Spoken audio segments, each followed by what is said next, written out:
Hey, what's up guys? Oke guys, di video kali ini gue akan menceritakan seluruh alur cerita dari film Train to Busan. Film ini telah rilis pada tanggal 13 Mei tahun 2016. Di dalam film ini bercerita tentang Seok-woo dan putrinya yang berulang tahun pergi ke Busan dengan kereta untuk menemui istrinya. Namun perjalanan itu berubah menjadi mimpi buruk karena mereka diserang oleh para zombie. Oke, tanpa berlama-lama lagi, yuk kita masuk saja ke ceritanya guys. Film ini dimulai dengan memperlihatkan pintu masuk tol yang telah diblokade akibat terjadinya sebuah kebocoran wabah biologis dari sebuah pabrik di daerah Jinyang.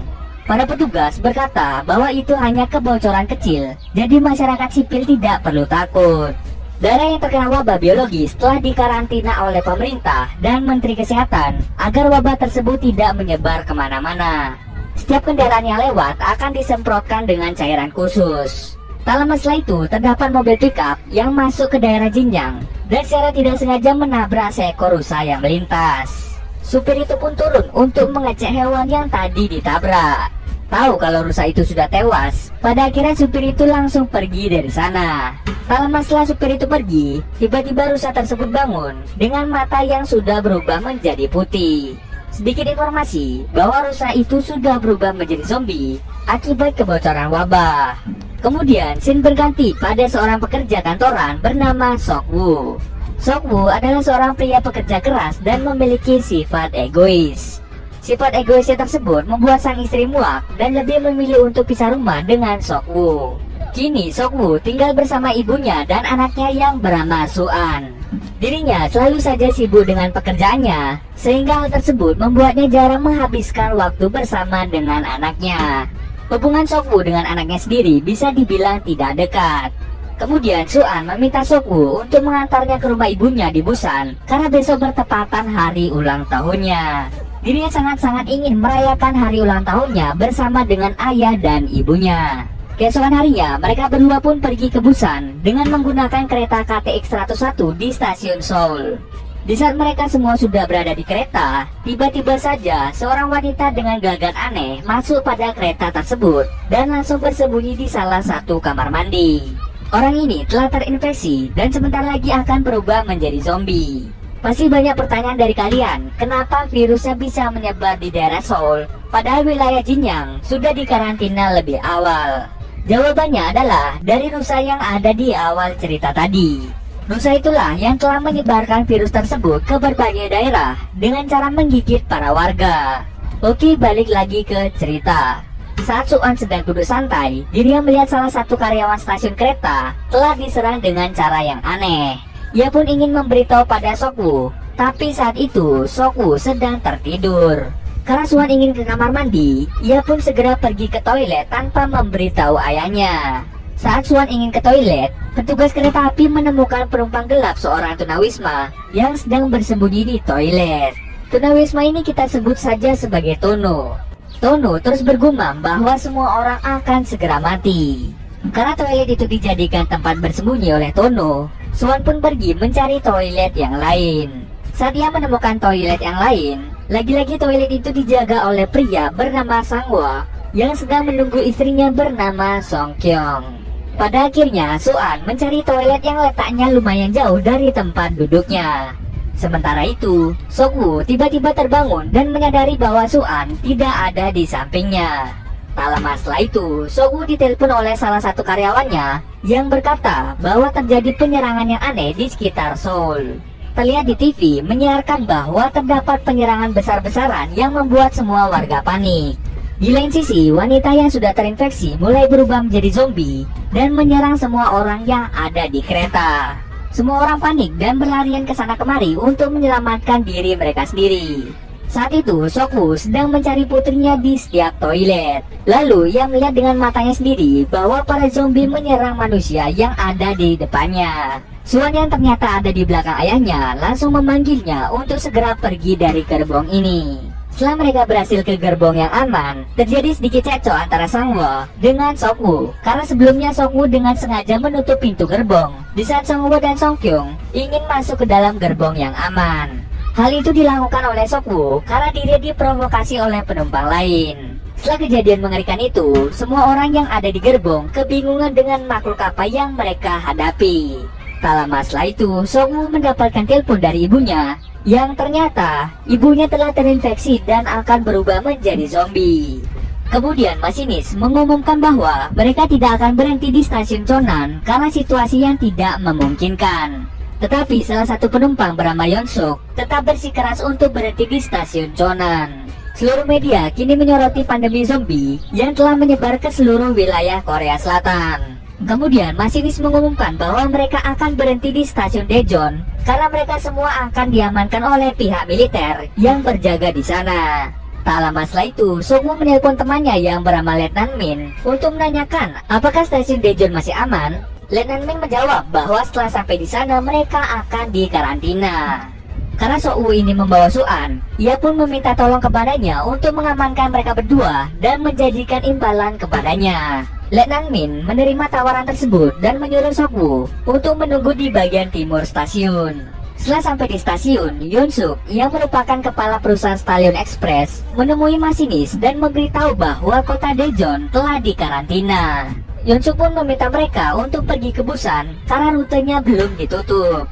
Tetapi masinis ingin menyelamatkan orang-orang yang masih ada di stasiun terlebih dahulu.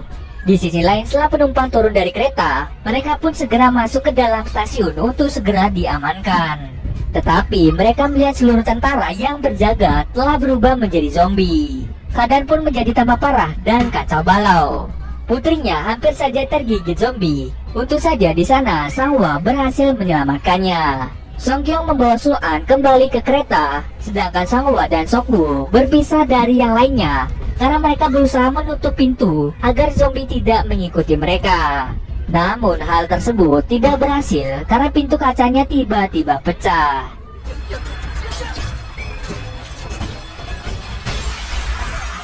Kini tersisa Sokwoo, Sangwa, dan Yongguk yang berusaha untuk masuk ke dalam kereta yang berjalan. Singkat cerita, akhirnya mereka berhasil masuk ke gerbong nomor 9. Mereka bertiga pun mencoba untuk menghubungi orang terdekat mereka. Yongguk mencoba untuk menelpon pacarnya yang bernama Jinhae. Ternyata Jinhae berada di gerbong 15 bersama dengan penumpang lainnya. Sangwa kemudian mencoba menghubungi Songkyung untuk mencari tahu posisinya.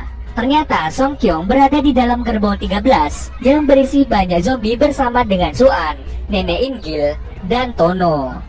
Mengetahui hal tersebut, mereka bertiga berencana untuk menerobos 3 gerbong penuh zombie untuk menyelamatkan mereka yang berada di gerbong 13. Dengan bersusah payah, pada akhirnya mereka berhasil sampai pada gerbong 13. Di sini mereka berencana agar melewati satu gerbong lagi untuk sampai ke gerbong 15, di mana tempat tersebut merupakan tempat para penumpang yang masih selamat. Lalu Yongguk memberitahu Jinhae bahwa dirinya dan orang yang selamat lainnya akan pergi ke gerbong 15. Jinhae pun senang dan segera memberitahu semua penumpang yang ada di gerbong 15. Lalu salah satu penumpang bernama Yeonsuk menolak untuk memasukkan para penumpang dari gerbong lain karena ia berpikir mungkin saja mereka sudah terinfeksi oleh virus zombie. Para penumpang pun mendukung perkataan dari Yeonsuk. Sementara itu, mereka semua dari gerbong 13 berusaha melewati gerbong yang penuh zombie. Songwoo pun mulai menyadari bahwa para zombie tidak dapat melihat mangsa di dalam kegelapan. Mereka hanya menggunakan indera pendengaran. Songwoo memancing mereka untuk menjauh dengan melemparkan sebuah tas. Tapi sialnya, Tono secara tidak sengaja menginjak kaleng sehingga para zombie menyadari keberadaan mereka semua. Ketika sudah sampai di gerbong 14, ternyata pintu menuju gerbong 15 dengan sengaja dikunci oleh Yeonsuk dan para penumpang lainnya agar mereka tidak bisa masuk. Di sini orang-orang yang berada di gerbong 15 dengan tega dan sama sekali tidak memiliki rasa kemanusiaan. Akibat dari ulah penumpang di gerbong 15, Yongguk bersusah payah untuk memecahkan pintu kaca yang menghalanginya. Sedangkan Sangwa dan Sokwoo berusaha untuk menahan para zombie agar mereka tidak masuk. Singkat cerita saja, mereka akhirnya berhasil menerobos masuk ke dalam gerbong 15, walaupun harus kehilangan 2 orang, yaitu si nenek bernama Ingil dan si pemberani bernama Sangwa. Di detik-detik akhir ayatnya, Sangwa dengan sukarela mengorbankan dirinya untuk menghalau para zombie agar tidak menyerang mereka. Song Hyung yang melihat pengorbanan suaminya hanya bisa menangis. Ketika mereka sudah berhasil masuk ke dalam gerbong 15, Song Woo tidak segan-segan memukul Yeon Suk karena dirinya tahu orang inilah yang telah menghasut para penumpang. Para penumpang di gerbong 15 meminta mereka untuk pergi ke gerbong depan karena penumpang lain takut jika mereka terinfeksi. Setelah mereka pergi ke gerbong depan, para penumpang di gerbong 15 lalu mengikat pintu dengan menggunakan kain, yang tujuannya agar Song Woo dan yang lain tidak bisa membuka pintu. Ketika para penumpang sibuk untuk mengikat pintu dengan menggunakan kain, tanpa mereka sadari, Nenek Jonggil membuka pintu gerbong yang di dalamnya penuh dengan zombie. Seketika, para zombie langsung menghabisi para penumpang lainnya. Kini hanya tersisa Yeon Suk dan salah seorang kondektur yang berdiam diri di kamar mandi. Alasan Jonggil membuka pintu gerbong berisi zombie karena dirinya merasa bersalah karena tidak bisa melindungi kakaknya sendiri, yaitu Ingil. Selain itu, Jonggil juga merasa geram dengan orang-orang yang tidak berperi kemanusiaan yang mengakibatkan kakaknya mati.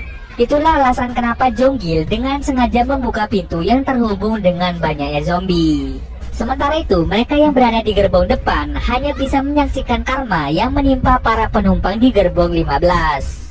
Kemudian Song Woo menerima telepon dari karyawannya yang bernama Kim. Kim memberi informasi bahwa semua kejadian yang menimpa seluruh kota Seoul terjadi akibat proyek yang dijalankan Song Woo, yaitu YT Biotech yang mengalami kebocoran. Kim dan Song Woo pun merasa bersalah karena proyek mereka yang telah menimbulkan kekacauan dan kematian banyak orang. Tak lama setelah itu, kereta yang mereka tumpangi terhambat di stasiun Daegu. Masinis pun memberi pengumuman untuk segera keluar dari kereta dan pergi menggunakan kereta baru. Mereka pun segera keluar menuju jalur kiri. Di saat mereka mencari kereta lain, tiba-tiba saja terjadi kecelakaan kereta yang membuat Yongguk dan Jinhye terpisah dengan yang lainnya. Kemudian Yongguk dan Jinhye mencoba mencari jalan lain untuk mencari Song Woo dan yang lainnya. Tapi tiba-tiba saja Yeon Suk datang dan langsung mendorong Jinhye ke arah zombie, sehingga hal tersebut membuat Jinhye menjadi terinfeksi. Yongguk pun kaget dan mencoba menolong Jinhye, namun semuanya sudah terlambat. Jinhye telah berubah menjadi zombie dan langsung menyerang Yongguk. Setelah Yeon Suk mencelakai Jinhye dan Yongguk, ia pun segera menuju ke kereta baru. Saat ia hampir sampai ke kereta, tiba-tiba saja ia terjatuh dan zombie mulai berdatangan ke arahnya. Masinis kereta yang mengetahui Yeon Suk dalam bahaya mencoba untuk membantunya. Tetapi lagi-lagi Yeon Suk dengan sengaja mengorbankan masinis agar dirinya bisa selamat dari kejaran zombie.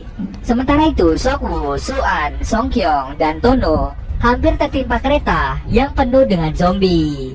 Lalu Song Woo melihat sebuah celah kecil yang bisa mereka lalui untuk pergi dari kereta yang hampir jatuh. Tetapi para zombie yang kelaparan berhasil memecahkan kaca kereta. Melihat kondisi yang tidak menguntungkan, si tunawisma rela mengorbankan dirinya untuk menyelamatkan mereka. Menyadari bahwa para zombie akan mengejar mereka, akhirnya mereka berusaha keras untuk sampai ke kereta. Singkat cerita saja, mereka akhirnya berhasil naik ke kereta. Tetapi di dalam kereta, ternyata Yeon Suk sudah berubah menjadi setengah zombie karena tadi dirinya terkena gigitan. Song Woo pun boleh bertarung dengannya. Tetapi di dalam pertarungan itu, Song Woo tidak sengaja terkena gigitannya, yang menyebabkan dirinya terinfeksi. Sebelum berubah menjadi zombie, dirinya lalu memberitahu Song Kyung tentang tuas rem dan menyuruhnya untuk menarik tuas itu ketika nantinya mereka sudah sampai di kota Busan. Suan yang melihat ayahnya telah terinfeksi menjadi sangat bersedih dan meminta ayahnya untuk tetap berada di sisinya. Namun demi menyelamatkan putrinya, Song Woo pun mengucapkan kata-kata perpisahan dan langsung menjatuhkan dirinya dari kereta. Kini hanya tersisa berdua, yaitu Song Kyung dan Suan yang akan melanjutkan perjalanannya ke Busan.